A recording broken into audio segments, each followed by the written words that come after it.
Assalamualaikum warahmatullahi wabarakatuh. Apa kabar semuanya? Kembali di sini saya akan berbicara tentang saham lagi ya. Di sini saya edukasi, bukan rekomendasi. Saham itu lembar-lembar kertas kepemilikan tatkala kita ikut andil bermodal di emiten-emiten saham yang ada di pasar modal. Dan tatkala kita membeli dan menjualnya itu melalui sekuritas. Oleh karena itu tatkala kita membeli sekuritas adalah sekuritas yang sudah terdaftar di Bursa Efek Indonesia dan diawasi oleh OJK. Kalau kita memasuki sekuritas akan membeli emiten-emiten saham, itu ada menu order, ada order book. Di situ ada bid dan ada offer. Bid itu harga murah dan offer harga mahal. Bid itu kegemaran antri para pembeli dan offer adalah kegemaran para penjual. Tatkala kita memasuki sekuritas untuk membeli emiten-emiten saham atau menjualnya, itu sudah transaksi antara investor satu dengan investor yang lainnya.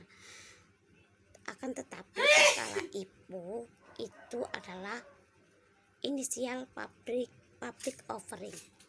Itu inisial public offering, di mana sebuah emiten menawarkan harga perdana, di mana ini adalah bertemunya emiten dengan investor secara langsung. Seperti itu. Setelah melakukan inisial public offering, barulah terjadi penjualan dan pembelian antar investor satu dengan investor yang lainnya. Bid itu kan kegemaran para pembeli untuk antri, dan offer kan kegemaran penjual untuk ngantri ya. Tapi tidak selalu seperti itu. Terkadang pula orang-orang itu membeli di harga mahal. Kadang-kadang orang-orang juga menjual sahamnya itu di harga murah. Seperti itu.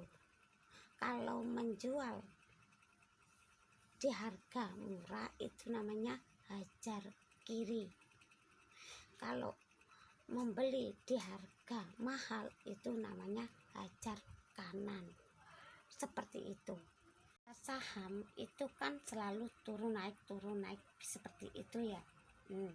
Di waktu kita memasuki sekuritas itu kan ada bid, ada offer. Di sebelah kiri bid itu ada bid lot, dan di sebelah kanan offer itu kan ada overload. Jumlah dari bid lot dan overload inilah yang akan mempengaruhi turun naiknya sebuah saham. Seperti itu. Jika lebih banyak di overload itu tanda saham turun, dan apabila di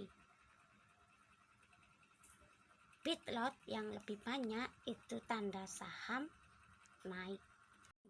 Di overload atau di bid lot itu kalau hanya beda-beda tipis, itu kenaikan dan penurunannya tidak sebegitu dalam. Dan jika begitu sangat jomplang, misalkan cenderung di harga jumlah overload itu lebih cenderung lebih banyak sekali, akan tetapi tidak sampai habis, itu kan sangat turun sekali itu. Akan tetapi tatkala ada yang menghantam untuk orang-orang itu pada beli di harga overload, di harga mahal, maka harga saham akan bisa naik kembali. Karena harga di penjualan itu